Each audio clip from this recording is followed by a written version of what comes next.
Okay, let's unpack this.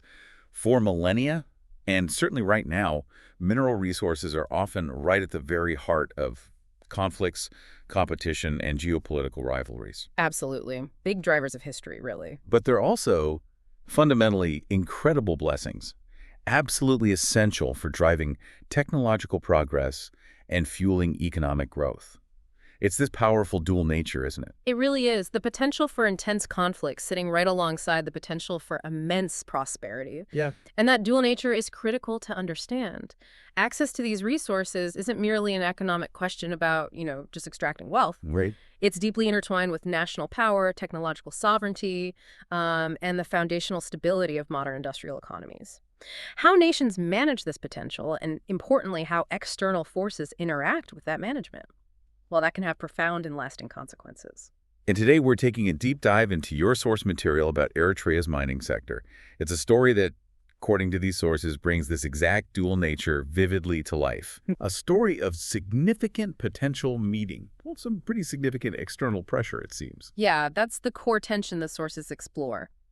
Our mission in this deep dive is to thoroughly explore what your sources reveal. We'll look at Eritrea's impressive geological potential, Yeah. understand the specific, perhaps even unique approach the government has taken to developing this natural wealth, examine the significant challenges the sector has faced from external pressures. Which sound like a major part of the story. They are, and crucially, discover how it has navigated through those severe headwinds to continue developing. Get ready, because your sources aren't shy about presenting some really surprising insights here. Yeah. We'll get into the details of specific policies, the complexities of international finance under pressure, and the tangible effects of geopolitical maneuvering. Yeah, it's quite detailed. It's a narrative that portrays a sector not just surviving, but pushing forward against what the sources describe as serious, deliberate obstacles. Absolutely. It's a story the sources frame as one of resilience, deeply rooted in specific long-term policy choices and a distinctly national approach to managing strategic resources. So where do we start with this deep dive? The sources suggest we need to begin with the foundation itself, the ground beneath Eritrea. What do these sources tell us about Eritrea's geology, and why is it considered so promising for mining? Okay, right. The sources lay out a clear picture of Eritrea's favorable geological setting. They point out that a significant portion of the country, approximately 60%, is covered by what are known as basement rocks. Basement rocks. Okay. These are some of the oldest and most, let's say, fundamentally important rock formations, geologically speaking. And critically, these basement rocks are part of a much larger regional feature known as the Arabian Nubian Shield, or ANS. The Arabian Nubian Shield. I've definitely heard that term in resource context. Hmm. What makes the ANS geologically significant on a global scale? Right. It's a big deal geologically. The ANS is this vast Precambrian crystalline rock exposure that spans across more than 10 countries in northeastern Africa and extending into the Middle East. Oh, yeah. Geologically, it's a region that underwent significant tectonic activity and volcanic processes billions of years ago, creating conditions highly favorable for the formation of various types of mineral deposits. It's globally recognized, the sources say, for hosting strategically important minerals. Which minerals are we talking about here? What's the big draw? The sources list a range of key strategic minerals known to be found within the ANS. Gold, copper, definitely. But also things like chromite, cobalt, manganese, nickel, niobium, tantalum, and even uranium. That's quite a list. Essential stuff for modern tech. Exactly. These are minerals essential for everything from modern electronics and renewable energy technologies to heavy industry. Because of this rich endowment and its potential for future discoveries, the ANS has, in some circles, been optimistically dubbed the world's next mining destination. Okay, so Eritrea sits on a geological formation known globally for its strategic mineral potential. What specific types of deposits have been identified or are being explored within Eritrea itself, according to your sources? The sources go into some detail here, describing several key deposit types. They highlight significant volcanogenic massive sulfide, or VMS, deposits. Well, yeah, that's right. These are basically accumulations of base metal sulfides, think copper and zinc, and often precious metals like gold and silver, formed by volcanic activity on the ancient seafloor. Okay. The Bisha Mining Share Company, which was the first modern large-scale mine in Eritrea, is cited as a prime example of a VMS deposit. It was initially mined for gold and silver before transitioning to copper and zinc later on. And what about gold deposits specifically? Gold's always a big one. For sure. The sources also detail the presence of shear-hosted gold deposits. These occur along major fault lines or shear zones where rocks have been fractured and altered, allowing gold-bearing fluids to deposit minerals. Like cracks filled with gold, essentially. Kind of, yeah. In simplified terms, the Zara Mining Share Company site is noted as a key example of this, situated along a major shear zone that traverses the country. The Kirkabit project's Mir gold deposit is also mentioned as following a similar geological trend to Zara. Interesting. The Asmara. Yeah, the Asmara Mining Share Company's deposits are described as following a pattern more similar to Bisha's VMS deposits, so you see both types. So VMS deposits for base and precious metals and shear-hosted gold. Anything else mentioned in the sources? Yes, the sources indicate potential for other resources as well. They mention geological indications of nickel and chromite, often associated with specific types of magnesium-rich rocks, particularly in the northern parts of the country. Okay. Further southeast, in the vast Danakil Depression, that really unique geological area, there are occurrences of potash and sulfur evaporate deposits. These are resources important for agriculture and chemical industries. Potash, right? Fertilizers. Exactly. And scattered across several areas, there are occurrences of various construction materials like marble and granite, things needed for building infrastructure. That's quite a diverse range of potential resources for a country of Eritrea's size. It is indeed. And a point the sources consistently make is that despite this identified potential and the operating mines, significant portions of Eritrea's subsurface still remain relatively unexplored compared to more established mining regions. Really? So there could be more out there. That's what they suggest, arguing that there could be substantial additional discoveries waiting to be made with further exploration investment. The potential hasn't necessarily all been mapped out yet. So you have this rich, largely untapped potential. How does the government in Eritrea, the GOSI, approach managing these resources, which by their nature are finite and non-renewable? What's their core philosophical stance on this? This is presented in the sources as a cornerstone of the GOSI's economic policy. They explicitly and repeatedly acknowledge that mineral resources are finite, they are depletable, and fundamentally they are non-renewable. Okay, seems straightforward, but critical for policy. It is. Once they're gone, they're gone. And based on that understanding, a key principle that guides their policy is that the national economy must not become overly reliant on a single commodity or descend into a monosector model based solely on mining. Avoid the resource curse trap, basically. Exactly that. They are actively promoting and pursuing a strategy of building a broad, diversified economic base. And what's the strategic thinking behind this push for diversification, according to the sources? Why not just maximize mining revenues? Well, the sources point to a dual strategic advantage. Firstly, a diversified economy inherently offers greater resilience against sudden, unforeseen external shocks. Right, don't put all your eggs in one basket. Precisely. If global commodity prices for one mineral drop sharply, or if one sector faces external pressure, a point we'll definitely delve into later, other sectors can help absorb that impact and maintain overall economic stability. Makes sense. Secondly, diversification is seen as the path to faster, more sustainable long-term growth. It creates a wider variety of jobs across different industries, boosts overall national production, facilitates broader engagement in international trade beyond just mineral exports. And gives the government more stable income sources. Exactly. It provides the government with a more diverse and stable set of revenue streams for public investments in infrastructure, education, and healthcare, all those essential things. So mining isn't meant to be the whole story, but a part of a bigger picture, a contributor, not the foundation. Precisely. The sources are very clear on this. The mining sector is envisioned to contribute significantly to achieving this goal of national economic diversification and sustainable development.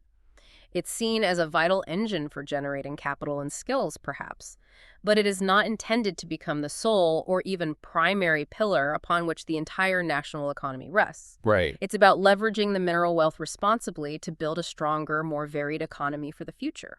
That shifts the perception from just extracting wealth to using that wealth strategically. And how does the GOSI view these mineral resources over time? Are they just for today's benefit?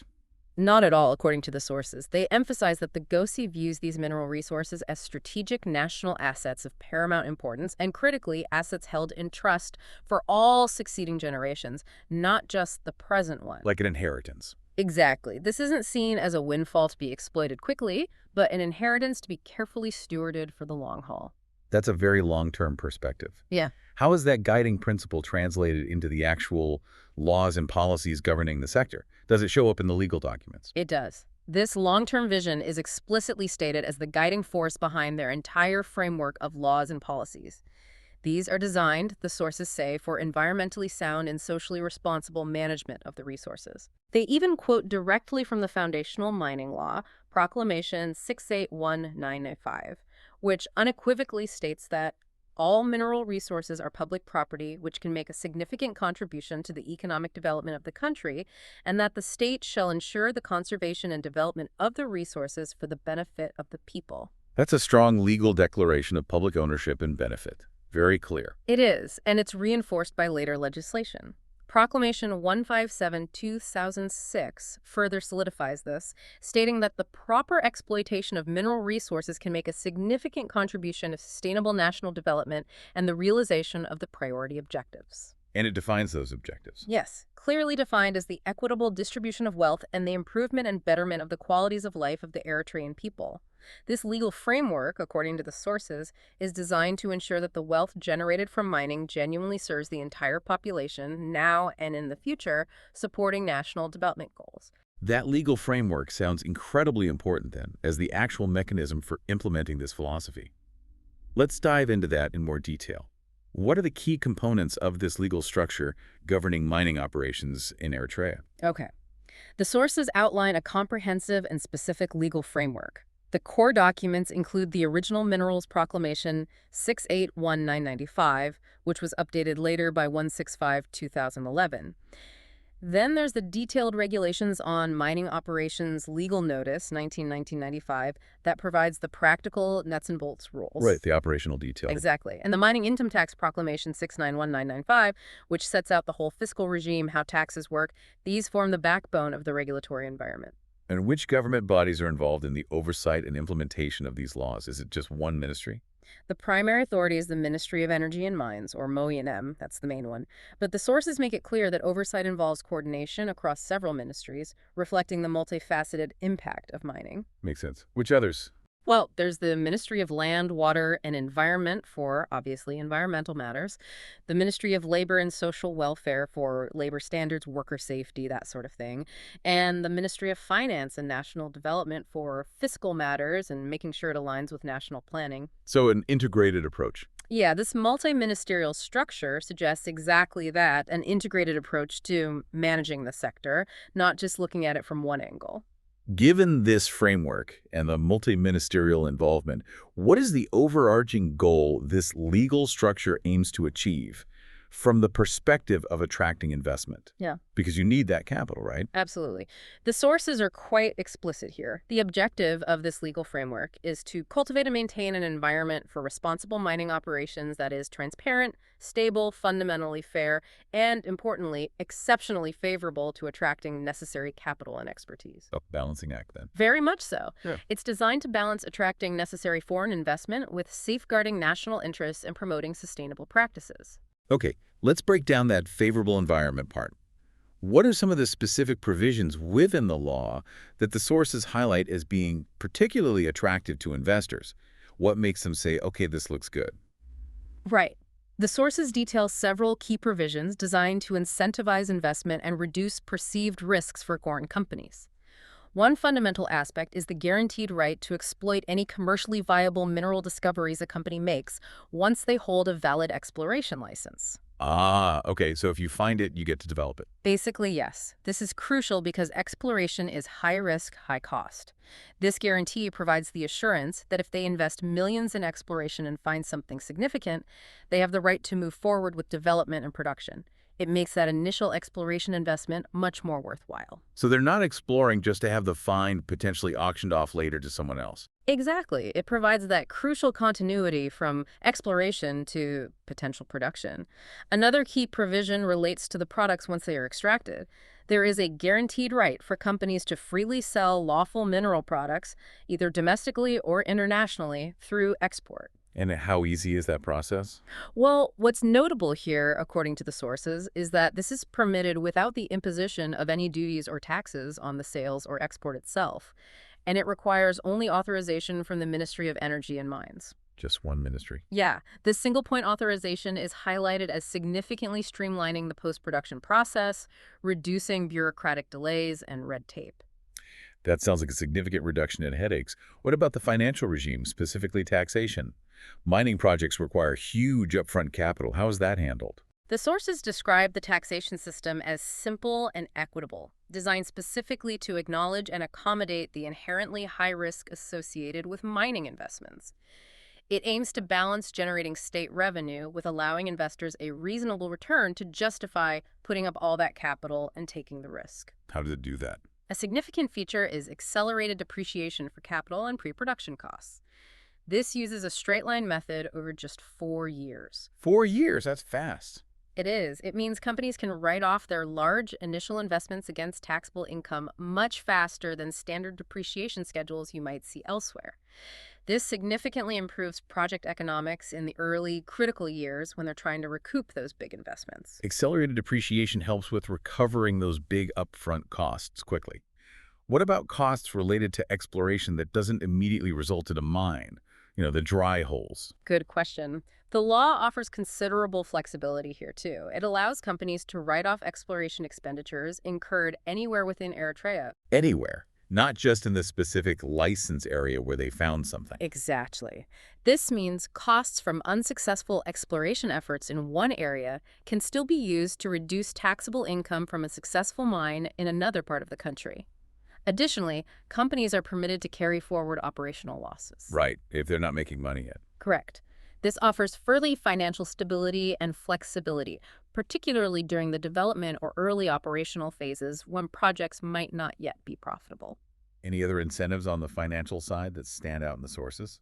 Yes, the sources mention a notable provision regarding reinvestment. Companies are permitted, and perhaps even encouraged, to dedicate 5% of their gross income towards future exploration or expansion activities within Eritrea. Encouraging them to stick around and find more. Exactly. It fosters long-term growth and continued investment in the sector, rather than just taking the profits and leaving. And the core profit tax and what happens to profits after that.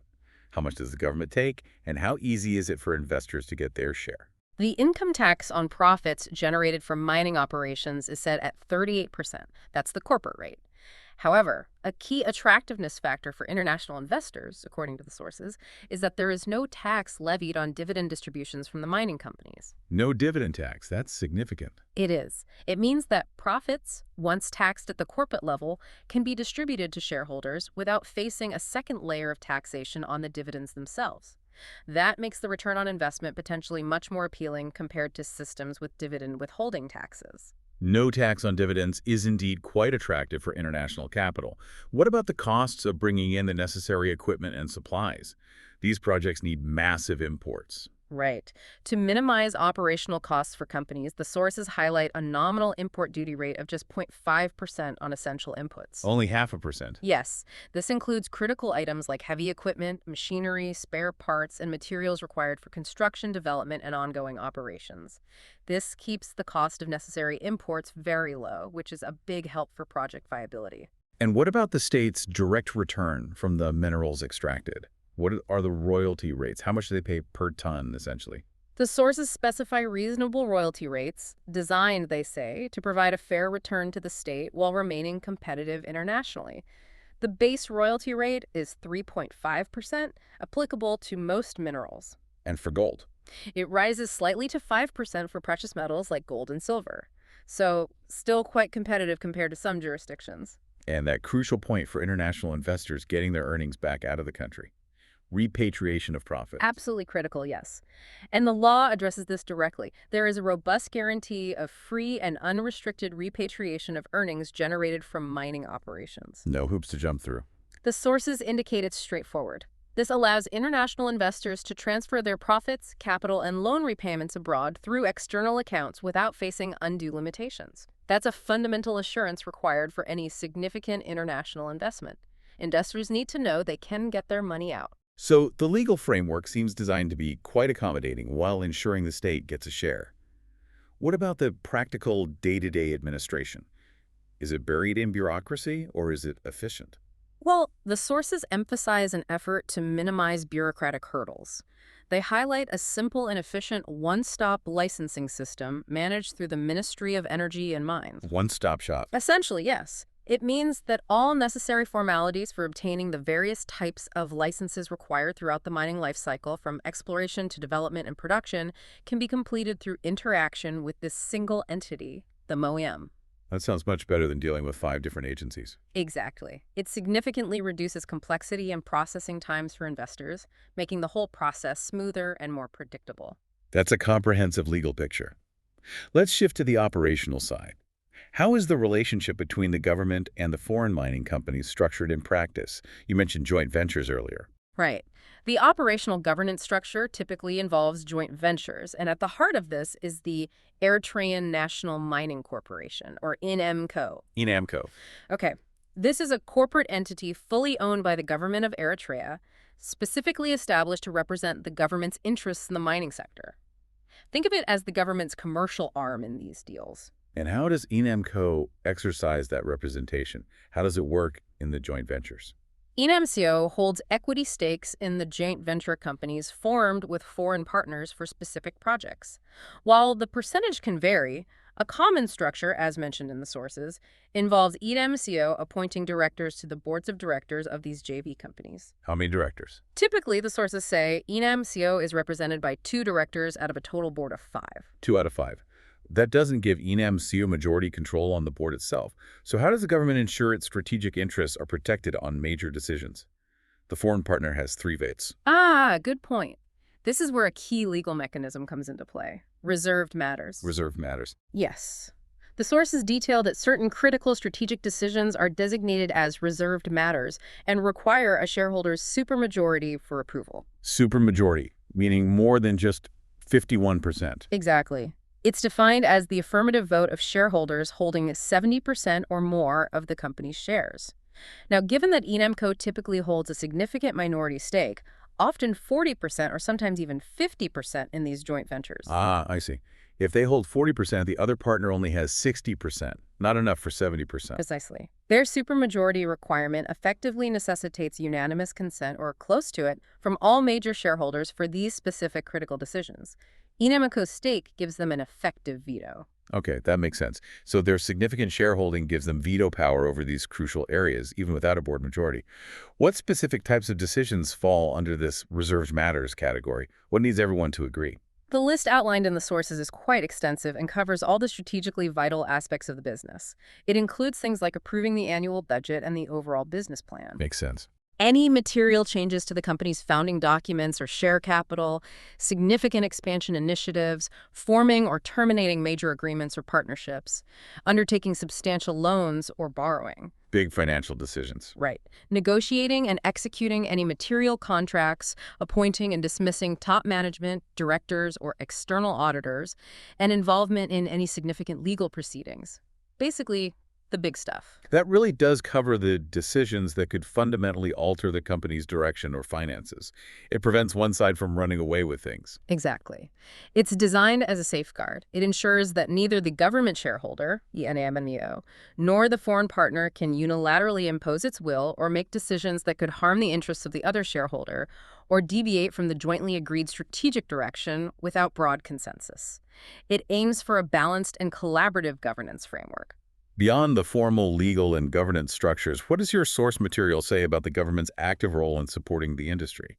Are they hands-off once the deal is signed? Not according to the sources. They emphasize that the government of Eritrea isn't just a regulator or a passive shareholder through INEMCO. It's actively involved and provides consistent, robust support to the mining industry. This happens through the Ministry of Energy and Mines and other relevant authorities working closely with INEMCO. What kind of support? This proactive engagement includes things like facilitating permits, helping address infrastructure needs where possible, maybe roads or power, and just maintaining open channels of communication to solve problems quickly. And how is this level of government support perceived by the foreign investors and management teams on the ground? Do they see it as helpful or intrusive? According to the sources, this active and constructive government involvement is highly valued and appreciated by the foreign investors and the management teams of the operating companies. Really, they like the government being involved. That's what the sources state. It's highlighted as significantly encouraging their activities and contributing decisively to the successful progress of the mining operations. It suggests a partnership approach beyond just the formal legal requirements, more like working together to make the project succeed. So you have the potential, the attractive legal framework, and this active government support. But mining inevitably has significant social and environmental footprints. How does Eritrea's system address the crucial balance between resource development and social environmental responsibility? That's always a tough one. It is, and this is presented in the sources as a non-negotiable requirement and a major obligation for any potential or operating investor. Adherence to comprehensive social and environmental protection requirements is mandatory. Mandatory. And the consequences for failure to comply are described as severe. It's taken very seriously. What's the starting point for this obligation? When does it kick in? It begins right at the licensing stage, before anything gets built. A fundamental prerequisite for obtaining a mining license, whether for exploration, development, or operation, is the submission and approval of a thorough, scientifically sound social and environmental impact assessment, SEIA. SEIA. Standard practice. Right, but also a detailed social and environmental management plan, SEP. The sources state unequivocally that these are not merely components of a larger study. They are a foundational, standalone requirement. So you can't get a license without them. Basically, no. Without robust, credible SEA and SEMP studies demonstrating a clear understanding of potential impacts and a viable plan to mitigate them, the relevant regulatory bodies simply will not grant approval for development or operations. It's a gatekeeper. So environmental and social planning isn't an afterthought, it's a precondition.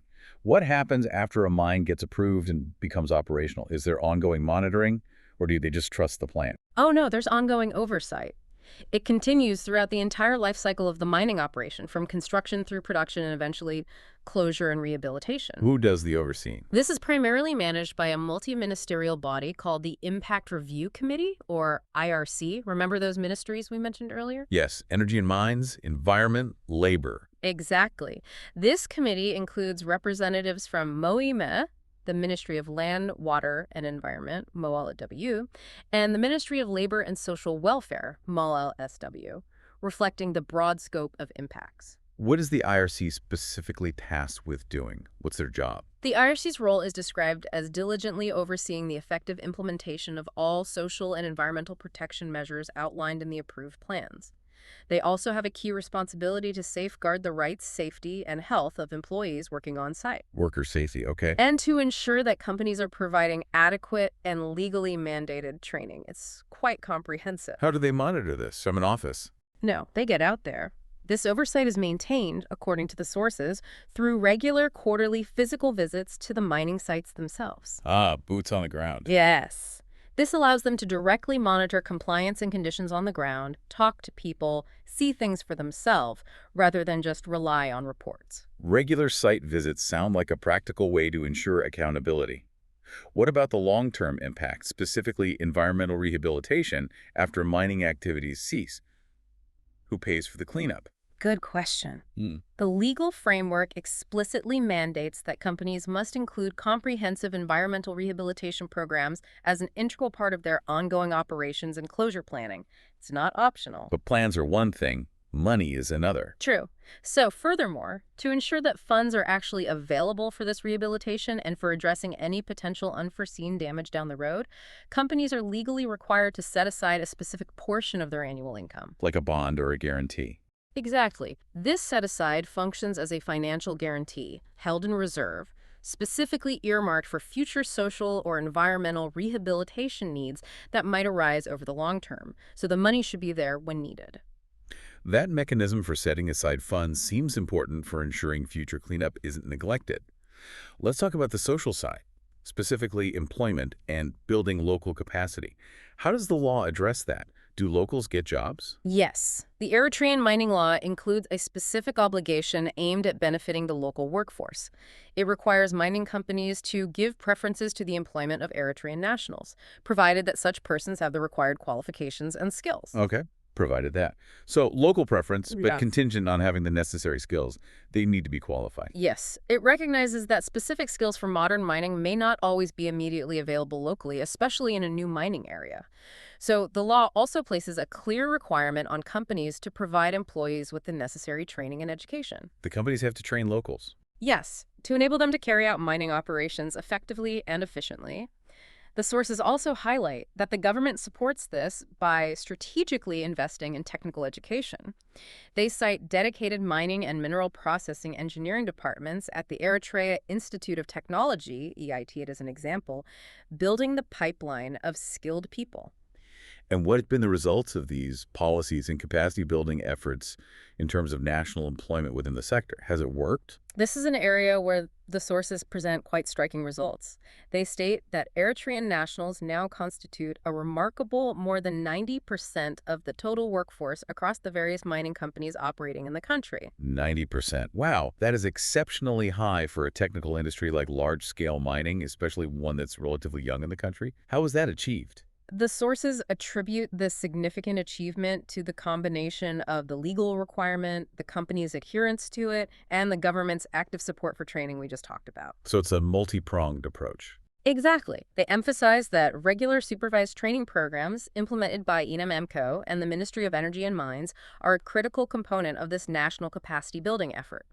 These efforts, particularly over the last 15 years since modern mining ramped up, are described as significantly paying off. Paying off how? Specifically, are nationals just filling entry-level roles, or are they moving up? Not at all just entry level. The sources provide specific numbers to illustrate the depth of this capacity building, showing real advancement. They state that a significant number of senior management and top technical positions roles, which were initially or would typically be filled by more expensive expatriate personnel, are now occupied by highly competent Eritrean professionals. Can you give some examples? Sure. They list specific examples within the producing mines like Bisha, Zara, and Asmara. 15 nationals at the manager level, 35 at the superintendent level, about 130 at the supervisor level. Those are significant management roles. Absolutely. And technically, too. Around 80 nationals at the engineer level, over 30 specialized metallurgists, more than 15 experienced senior geologists, and over 135 skilled senior technicians. Those numbers really underline the success of the training and localization efforts. It's not just rhetoric. They do. And this not only reduces reliance on more expensive expatriates, which helps the bottom line, but fundamentally builds a strong, sustainable national capacity within the industry for the long term. It's presented as really promising progress for a young sector. What about recruitment of foreigners then? If 90% are nationals, who are the other 10%? How is that handled, and what's expected of them? According to the sources, the recruitment of foreigners is managed through a merit-based, transparent, competitive, and fair process. There's no specific preference for certain nationalities, leading to quite a diverse expatriate workforce. Any examples? As examples from December 2024 data cited in the sources, Bisha Mining, BMSC, employed 164 expatriates from 21 different countries, and Zara Mining, ZMSC, had 57 expatriates from 11 countries, so very international teams. Truly international teams. And is there an expectation for these international experts beyond just doing their job? Do they have other obligations? Yes, a very important one. As a crucial component of their employment contracts, expatriates are legally required to transfer their skills and knowledge to national employees. Oh, interesting. Mentorship is mandatory. Essentially, yes. It's a mandatory part of their role, and the sources state that failure to fulfill this obligation can result in their employment contract being terminated or not renewed. Wow, that's a strong incentive for knowledge transfer. It is. This mechanism is key to ensuring that the presence of foreign experts directly contributes to upskilling and empowering the Eritrean workforce over time, accelerating that capacity building we talked about. That makes sense. Now, shifting slightly, how does the government approach corporate social responsibility, or CSR? Is it left to companies to decide how they contribute to local communities, building schools and clinics, like you see elsewhere sometimes? This is where the sources describe a very specific go-see approach, rooted in its core nation-building strategy.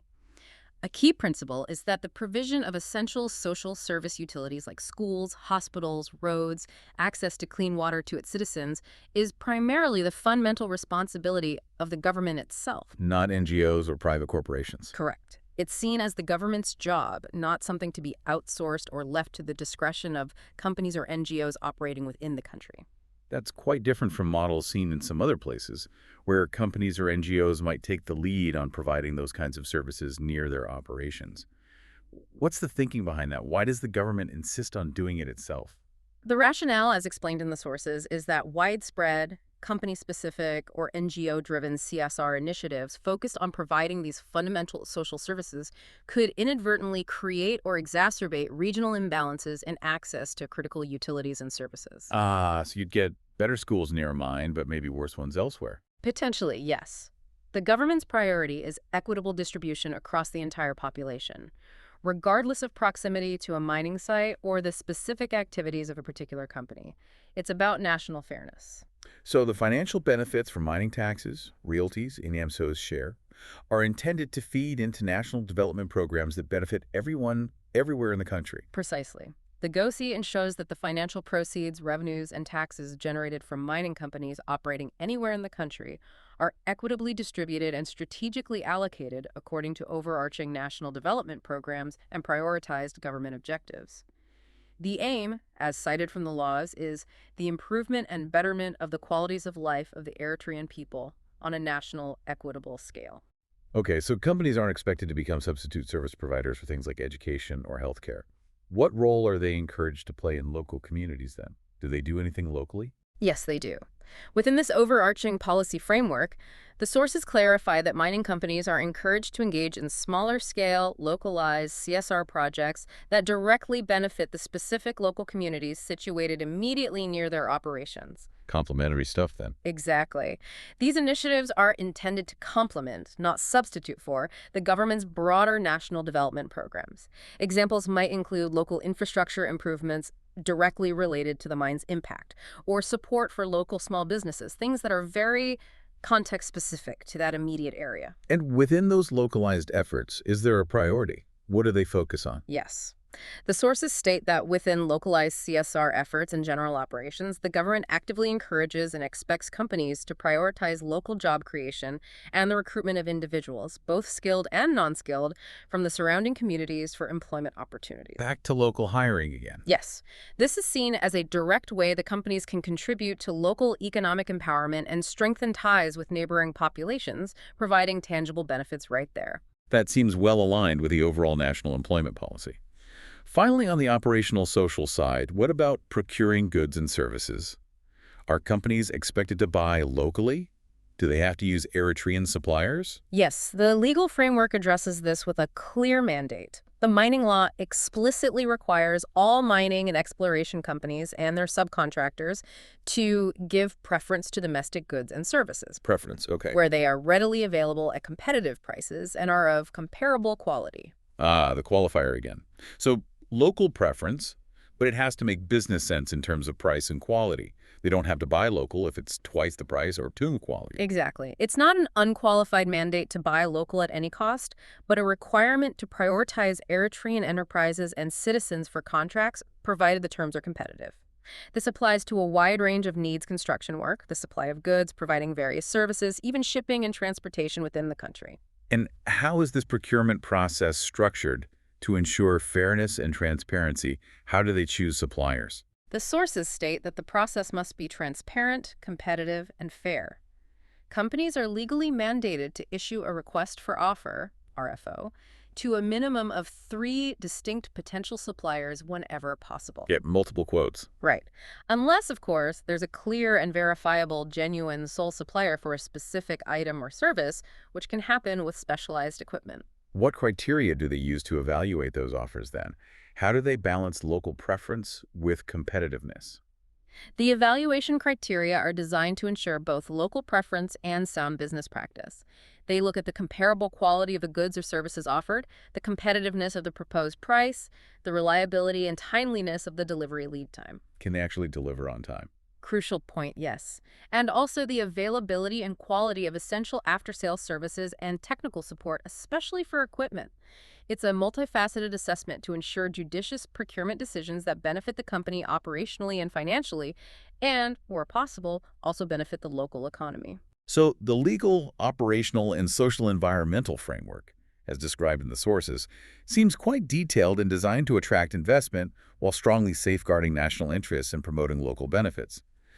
It sounds quite thought through. That's the picture the sources paint, yes. Yet your sources also dedicate significant space to describing persistent external pressures and adversity faced by this very sector. It wasn't all smooth sailing despite the good framework. Let's turn to that now. The sources mentioned initial enthusiasm from global companies back in the late 90s when the laws were enacted. They do. They emphasize that the legal framework was initially perceived as very attractive. Commencing in 1995, after the mining law was enacted, the Eritrean mining industry saw interest and activity from over 30 prominent international mining and exploration companies. 30 companies, that's a lot. It is. And from diverse nations, including major players from Western countries like Canada, Australia, the UK. This demonstrates, the sources argue, that the regulations and policies were indeed seen as conducive to foreign investment and exploration at the time. People were interested. So the framework was attractive, foreign companies were interested. But you mentioned over 27 years of persistent challenges. What specific kind of adversity has this sector faced? According to the sources, what went wrong? Well, the sources paint a picture of a sector operating under persistent challenges and what they describe as overt hostilities. And they principally attribute these hostilities to originating from Western powers, specifically mentioning the United States. Overt hostilities, that's strong language. Yeah, it is. They state that the Eritrean mining industry, seen as capable of generating significant hard currency for the country, has been explicitly targeted since around 2009. Targeted. What was the goal and strategy of this targeting, according to the sources? Why target the mining sector? The sources describe a deliberate key strategy employed by the U.S. and its allies with the stated purpose, they claim, of strangulating the Eritrean economy. Strangling the economy. Yes. The ultimate goal, the sources assert, was to compel the Eritrean government into submission through economic hardship. This strategy, they assert, involved actively discouraging any new potential investors from considering Eritrea and, simultaneously, attempting to drive away existing companies already operating or exploring there. Basically, cut off the money. What specific tactics were used in this campaign to impede the sector's development? How did they try to achieve this? The sources list a series of coercive tactics. These include the imposition of unilateral sanctions targeting the Eritrean economy, the exertion of significant, often behind-the-scenes, pressure on international financial institutions, banks, development funds to withhold loans or support for projects in Eritrea. Cutting off the finance lifeline. Exactly. And thirdly, the persistent propagation of unsubstantiated and overwhelmingly negative media narratives alongside orchestrated campaigns designed to damage the country's reputation and deter investors.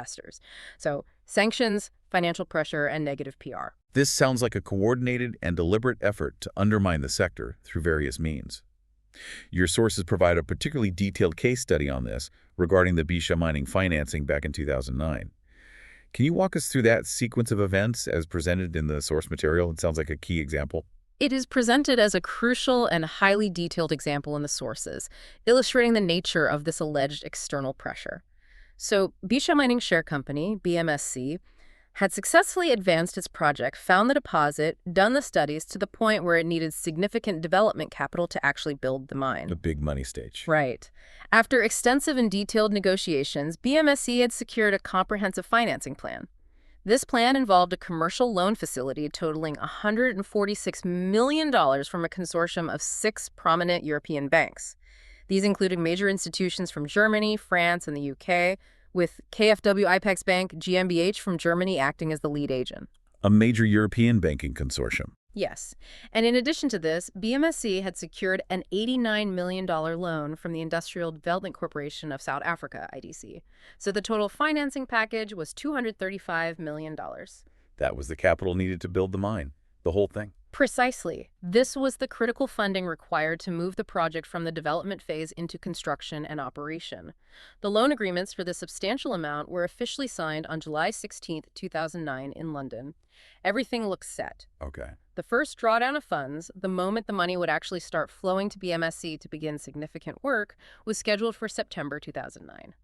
Everything, according to the sources, seemed on track for the project to secure its financing and move forward. But you mentioned an abrupt change. What happened between July and September? Right.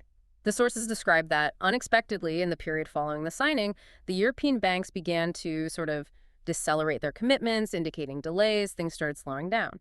Then, in a sudden move, the European consortium unilaterally withdrew from the financing agreement entirely on December 23, 2009. December 23, 2009.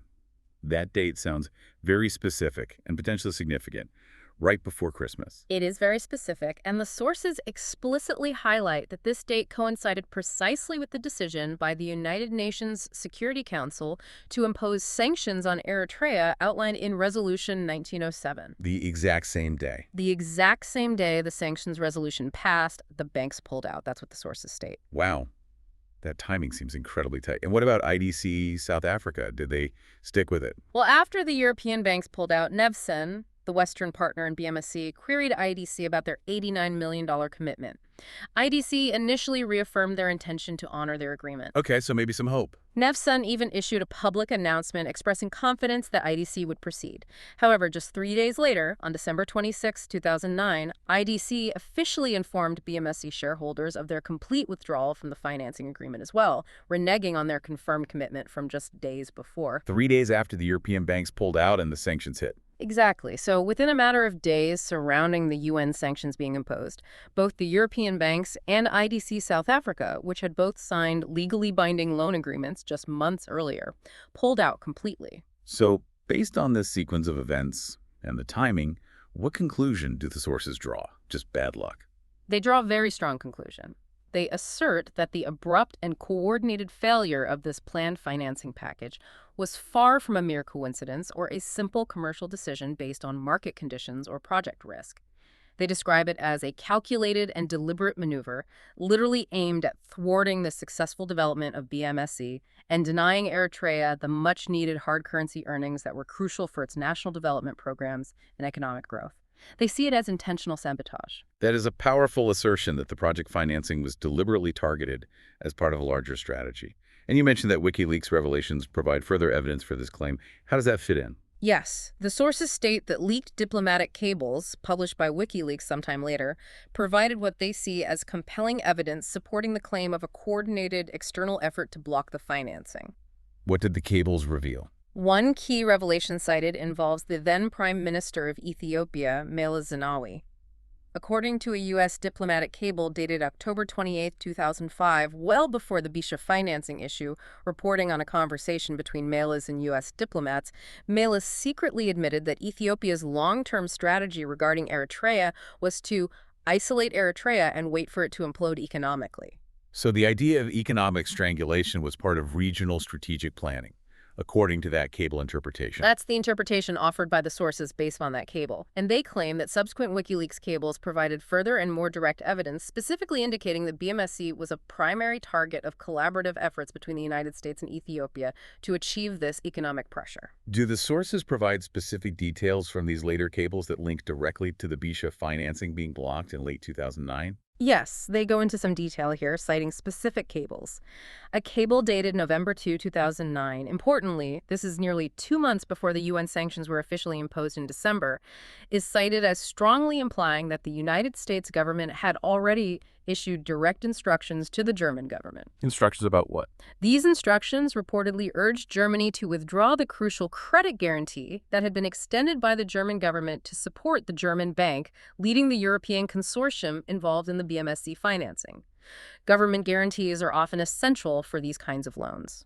So the U.S. was allegedly pressuring Germany to pull its support before the sanctions were even official. That is precisely what the sources detail from the interpretation of that cable, and it reportedly caused considerable consternation among German diplomats on the ground.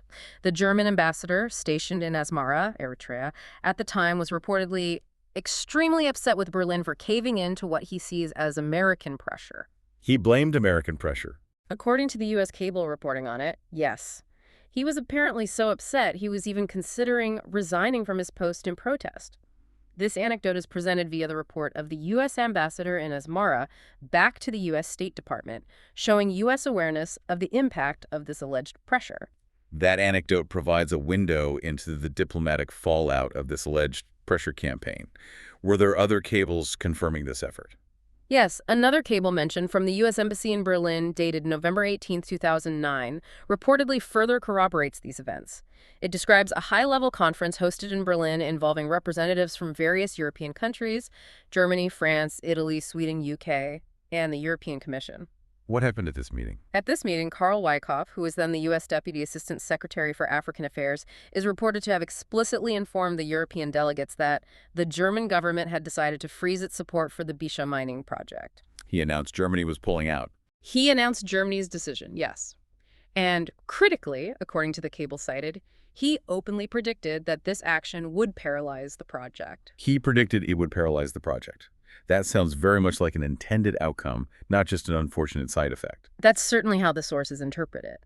They also note that this same official, Wyckoff, was, at that time, actively engaged in shuttling between Addis Ababa, Ethiopia's capital, and various European capitals with the primary objective, the sources claim, of coordinating U.S. punitive measures specifically targeting Eritrea. So he was the point person for this pressure campaign. That's the picture painted. Yeah. He also reportedly stated at that Berlin meeting that the U.S. was actively collaborating with regional bodies like IG8 and the AU to pursue sanctions on Eritrea, and assured the Europeans the U.S. would support our African partners in addressing this issue. These details from the leaked cables, as presented and interpreted in your sources, do paint a picture of a concerted and high-level international effort specifically targeting the Bisha mining project's financing, timed very closely around the imposition of UN sanctions. They do, and based on the totality of these revelations, the timing, the actions of the banks, the diplomatic cables, the sources conclude that the widely publicized political allegations leveled against Eritrea regarding other issues, like support for groups in Somalia, which was the official reason for sanctions, were, in reality, carefully constructed pretexts. Pretext for what? Pretexts, they argue, specifically employed to justify the imposition of what the sources describe as illegal and unwarranted sanctions. The ultimate underlying aim, they conclude, was to paralyze the Eritrean economy by strategically targeting its key industries capable of generating substantial hard currency earnings, such as BMSC, thereby achieving that stated goal of economic strangulation mentioned in the earlier cable. That's a very strong connection drawn by the sources between the external pressure, the sanctions rationale, and the direct targeting of the mining sector's ability to secure financing. It reframes the whole narrative around the sanctions. Yeah. So, facing this financial blockade from Western institutions, how did the mining companies and the Eritrean government manage to find the necessary capital to develop the Bisha mine? Did the project just die? No, it didn't die. With Western financing effectively obstructed in this manner, the main shareholders in BMSC at the time, Nefsen Resources, the Canadian partner, and ENEM-MSO, the Eritrean government entity, had to find the required $235 million themselves to move the project forward. How did they do that? Nefsen, being a publicly traded company listed on the Toronto Stock Exchange, utilized capital markets. The source indicates they likely raised their share through equity financing or other means available to public companies, selling more shares, basically. Okay, so Nefsen tapped the markets. And how did the Eritrean government, through ENAMSO, secure its share of the funding requirements? Did they have that kind of cash lying around? According to the sources, the government of Eritrea, through ENAM-MCO, actively engaged with Chinese financial institutions to secure the necessary financing for its stake in the project. Turning east. Did they face similar difficulties with Chinese banks that they had encountered with the Western Consortium and IDC? Was China wary too? Apparently not. The sources highlight a significantly different experience. Despite the external pressure, the sanctions, and the fact that Chinese entities had no direct equity interest in the BMSC joint venture at that precise moment, Chinese financial institutions demonstrated a willingness to provide the necessary loans to ENAMCO. And the terms? Were they expensive loans? No, and this is the striking part. The terms secured were remarkably favorable. The sources note an interest rate of just 2.5%. Wait, 2.5%? If I recall correctly from financial news around that time, commercial loan rates for mining projects, especially in perceived risky jurisdictions, were way higher, probably double digits with fees. Exactly. The sources emphasize that the 2.5% interest rate secured from the Chinese institutions was significantly lower than the previously agreed terms with the Western banks would likely have been, even before they pulled out. Wow. This meant that the financing secured by EMMSO was not only available when Western sources were blocked, but also came at a considerably lower cost of borrowing for the Eritrean side. So the external pressure, intended to prevent financing altogether, inadvertently pushed the project towards a different source of capital, and one that offered better terms for the Eritrean stakeholder. That's quite an unexpected outcome of the intended blockade, a real backfire, if that analysis is correct. That's one of the key outcomes highlighted in the sources. Mm. They note that following the imposition of the UN sanctions in 2009 and further measures in 2011, these punitive measures ultimately failed to derail and isolate Eritrea to the extent intended or precipitate the economic implosion that some, like PM Meles, according to the cable, had predicted or hoped for. Bisha got built. It does sound like a story of resilience and finding alternative pathways when faced with deliberate obstacles. This ability to navigate the financing challenges seems directly connected to the subsequent shifts in joint venture ownership that occurred in the sector, which you alluded to earlier. It is directly so, according to the analysis in the sources. They argue that the challenges faced by Western companies in securing necessary funding and sustaining operations, challenges they attribute significantly to the chilling effect and direct impacts of the U.S.-induced sanctions and external pressure, directly led to these Western companies eventually divesting or selling their stakes in Eritrean mining projects, And who bought them? predominantly Chinese entities. Can you give us specific examples of this shift in ownership and how it played out? You mentioned Bisha, but what about others? Sure. The sources detail several key cases. Consider Chalice Gold, the Western partner in the Zara Mining Share Company, ZMSC, the gold mine. After proving a commercially viable gold deposit at Zara, Chalice Gold reportedly encountered significant difficulties securing the necessary development funding from Western financial institutions. Same problem as Bisha initially. Similar problem, yeah. As a direct consequence of these external financial constraints and the difficulty in moving the project forward, Chalice Gold ultimately divested its majority 60% stake to a Chinese company, China S Eco Group, in September 2012. And what happened then? The source notes that once China SFA took over, they quickly secured the necessary funds from Chinese financial institutions, and ZMSC became operational by the end of 2015. So the change in ownership unlocked the financing. So a clear link there between funding difficulty for the Western partner and the sale to a non-Western company that could access financing. What about other projects like the Asmara Copper Gold Project and the Kaluli Potash Project? The sources describe very similar experiences for the Asmara Mining Share Company, AMSC, which was a joint venture initially with Sunridge Gold, a Canadian company, and the Kaluli Mining Share Company, CMSC, a joint venture originally with Danakali, an Australian company focused on potash. What happened to them? Both Sunrich Gold and Danakali reportedly experienced significant obstacles in obtaining the necessary development funds. The sources again attribute this difficulty to the discernible reluctance of Western financial institutions to provide development loans for their Eritrean projects, a reluctance they link back to the broader political and sanctions environment created by Western governments. It just became too hard to get money from traditional sources. And the outcome for those projects, did they also sell to Chinese companies? Yes. Facing these funding challenges, both Sunridge Gold and Danakali were eventually compelled to sell their interests in their respective Eritrean joint ventures. And interestingly, they both sold to the same Chinese company, Sichuan Road and Bridge Mining Investment Development Corp., or SRBM. SRBM bought both Asmara and Kaluli stakes. Yes. Sunridge sold its stake in AMSC Asmara to SRBM in 2016, and Danakali sold its interest in CMSC Kaluli to SRBM much more recently in 2023. This marked a significant shift in the ownership landscape for these key future projects, moving from primarily Western partners to Chinese ones. And what about Bisha itself, the largest operational mine? Did its ownership change hands too eventually? Nevsun found the money initially, but did they stick around? Yes, its ownership structure changed too. The sources describe how Zijin Mining Group, a major Chinese mining company, acquired Nevsun Resources entirely in September 2018. And since Nevsun's main operating asset was its stake in BMSC. Zijin effectively bought the Bisha mine stake. Correct. They acquired Nevsun's stake in BMSC as part of the larger Nevsun acquisition, which also included a project Nevsun had in Serbia. Was this acquisition of Nevsun by Zijin also directly driven by funding issues stemming from the sanctions environment like the other examples, or was it just a corporate takeover? The sources frame this transaction within the broader context of Western companies operating in Eritrea facing mounting challenges.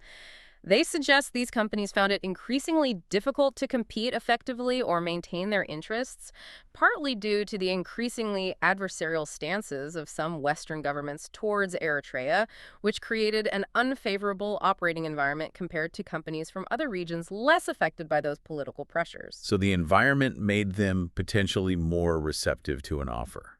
That's the implication. However, they also provide an interesting anecdote about the Nevsun takeover process itself, suggesting it wasn't solely about escaping pressure. What's the anecdote about the Nevsun takeover? Before Zijin's successful acquisition, another Canadian company, London Mining Corp., attempted to take over Nevsun. They initially proposed a friendly takeover, sort of a merger, but Nevsun's board rejected it. So London launched a hostile takeover bid valued at approximately $1.1 billion. A hostile bid, okay. But just days after London's hostile bid went public, Zijin Mining Group stepped in and presented a friendly takeover proposal valued significantly higher at $1.4 billion. $300 million more. And Nevsun's board chose the higher, friendly offer. That's what the sources state. Nevsun's board rejected London's offers, deeming the price lower than their internal valuation of the company's assets, Bisha and the Serbian project, and future prospects. They ultimately accepted Zijin's friendly offer because it provided a more attractive and higher immediate cash profit for its shareholders. So, a business decision based on price. Yes.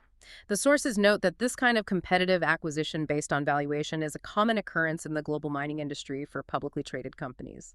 So while the overall challenging climate might have influenced Nevsun's strategic position or willingness to sell, the specific sale to Zijin also involved a standard competitive acquisition process driven by shareholder value. It's complex.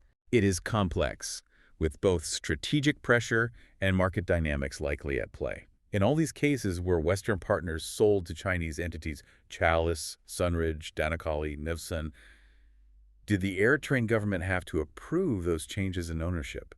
Did they have a say? Yes, absolutely. The sources state that in every one of these instances, the Eritrean government, through its relevant ministries and likely involving Inamemsuo, reviewed and approved the takeovers. On what basis? This happened after the relevant home governments and regulatory bodies of the acquiring companies, like China's regulators, had given their clearance. The sources point out that this approval process by Eritrea was consistent with its stated non-discriminatory policy toward investors. They didn't block the sales just because the buyers were Chinese. The key was whether the new partners met the legal and operational requirements. That shows consistency in their approach despite the changes in partners. And what about the government's stance during the periods when some of these Western partners, like Danakali, were struggling to raise funds due to the external environment? Were they rigid about deadlines? No, the sources suggest the government demonstrated considerable flexibility and patience during these difficult periods for their partners. They mention specific instances where the Ministry of Energy and Mines granted extensions on the legally required 2-3-year time frame that exploration companies normally have to commence mining operations after defining a commercially viable deposit. They gave them more time. Yes. For example, Kaluli Mining Share Company, CMSC, originally partnered with the Australian company Danakali, was granted 1-year extensions in both 2018 and 2019, specifically because its Western partner was facing documented difficulties securing the necessary development funding for the potash project. That indicates the government was willing to work with companies facing genuine external constraints, trying to facilitate progress even when the intended partners were struggling, rather than just kicking them out. That's how it's presented. The sources state that the government exhibited considerable patience and understanding, recognizing the complexities and challenges involved in bringing major mining projects to fruition, particularly under such external pressure, even prior to granting those formal extensions. They were trying to make it work. It seems the intended negative outcome of hindering Eritrea's economy by targeting the mining sector actually had a significant, perhaps unintended consequence for the Western companies and countries involved, a blowback effect. Sources argue this point quite strongly, referring to it explicitly as a boomerang effect. Boomerang effect. Yes. They summarize how the increasingly hostile policies and actions emanating from some Western countries, specifically aimed at weakening Eritrea economically and isolating it, inadvertently created this effect.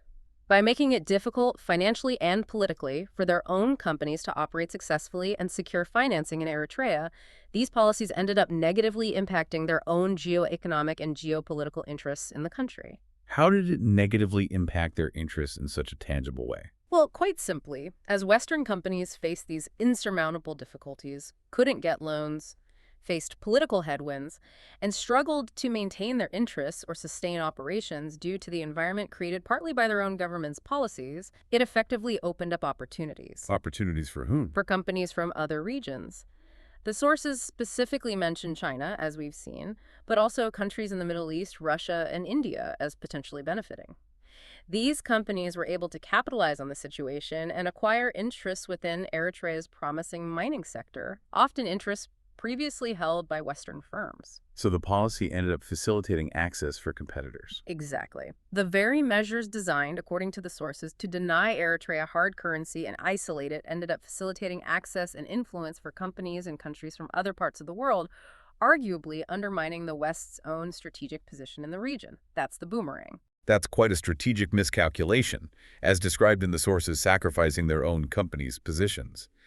Have these external pressures and negative campaigns subsided now that ownership has shifted in some cases, or do the sources say they continue? The sources state that the campaign of negative media coverage, the propagation of unsubstantiated narratives, and the orchestration of related legal challenges continues relentlessly even after ownership changes. It's still ongoing. What kind of narratives? They specifically highlight allegations of forced labor, which are often repeated in media reports and NGO statements concerning Eritrea, including sometimes in relation to the mining sector.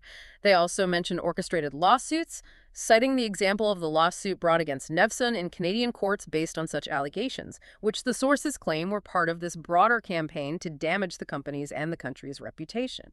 And the ongoing purpose of these campaigns, according to the sources, why continue if Western companies are largely out?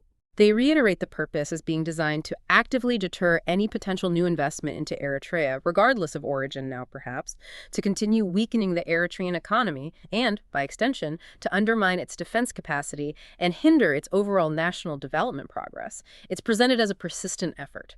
So despite the shift in ownership and the resilience shown in getting projects funded and operational, the external hostility persists. Despite all these significant challenges and overt hostilities over decades, what's the overall picture of Eritrea's mining sector as presented in your source material today? Is it crippled or? The sources conclude this section by emphasizing the remarkable resilience shown by the sector. Despite facing these considerable challenges and persistent external hostilities for nearly 3 decades, the Eritrean mining sector is described as thriving against all odds. Thriving. That's a strong word given the context. It is. They reiterate the fundamental points. Eritrea possesses vast and largely untapped mineral wealth, has implemented positive investor-friendly policies, as we discussed, has a welcoming population, and a rich culture. This combination, they argue, presents an economic opportunity that is simply too compelling and economically significant to be indefinitely stifled or ignored by discerning foreign investors looking for real potential wherever they may come from. The underlying value is still there. Thriving against all odds. That's a very strong summary given the adversity described. Let's bring this deep dive to a conclusion then. What are the key takeaways from this journey through Eritrea's mining sector as presented and analyzed in your source material? What should listeners remember? Well, the sources summarize the sector's development journey. Eritrea's modern large-scale mining operation is relatively young, remember? The first major mine, BMSC, started operations only about 15 years ago, around 2010. Right, not that long in mining terms. Exactly. Yet, despite this youth, it has, according to the sources, navigated a multitude of complex challenges, geopolitical, financial, reputational, and has managed not just to survive, but to flourish and grow. And the role of the government in achieving this, according to the sources. The sources are clear that the government of Eritrea has played a pivotal role. From the outset, it articulated and implemented judicious mining investment policies in good faith. This consistent and well-defined approach is described as having been crucial in attracting the initial attention and necessary capital from diverse international investors and subsequently spurring sustainable development within the sector. The policy framework mattered. And the evidence for that framework being good. They point to the concrete evidence we discussed earlier, the overwhelmingly positive initial response from numerous international mining and mineral exploration companies back in the 90s to the Eritrean mining law. This is presented as compelling and, in their view, irrefutable evidence of its suitability and appeal to foreign investment at the time. It showed the potential. So, the legal framework itself is seen as a success factor that attracted that initial interest, setting the stage. That's precisely what the sources suggest. They state that this positive reception and the subsequent active participation of international companies are what hold the most significance for the sector's trajectory. But beyond just the initial legal framework, they emphasize another crucial factor in the sector's ability to withstand pressure and progress. Which was?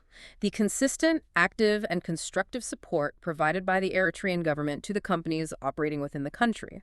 That hands-on partnership approach we talked about, this government support, they conclude, has proven to be a decisively influential factor in enabling the company's progress and the sector's overall advancement, especially through the tough times. So despite the significant external challenges, the combination of a well-structured internal policy, legal framework, and active government support has been effective in navigating those challenges. The sources argue that this combination is what has allowed the sector to build a collective narrative characterized by notable success and continued advancement, rather than decline or failure. This is their core argument. Despite the significant external challenges and headwinds they have encountered, particularly over the last 15 years, the model has worked internally. And based on this unique experience developing a sector under such specific pressures, the sources propose an interesting idea about the broader relevance of Eritrea's model. What do they suggest? They suggest that Eritrea's model of fostering and maintaining a supportive and judicious mining investment policy and environment could potentially be studied, adapted, and possibly even adopted as a valuable blueprint by other resource-rich countries, Especially in similar situations. particularly those in Africa and other developing regions that might face similar challenges or want to ensure resource wealth truly benefits national development. This model, they argue, demonstrates a path for sustainably developing mineral wealth for broad national benefit, even in a challenging global landscape, emphasizing national control and long-term vision. That's a thought-provoking idea that even a country facing significant external pressure could offer lessons in resource management for others. So connecting this back to you, the listener, why is this deep dive into Eritrea's mining sector, as presented in your source material, relevant? Why should someone care about this specific story? Well, understanding this story provides a tangible, real-world case study into the complex world of resource geopolitics. It shows how international relations and political pressures aren't just abstract concepts discussed in universities or diplomatic meetings. Right, they have real impact. Exactly. They can directly and often negatively impact investment and economic development in a specific sector within a real country, affecting real people and projects.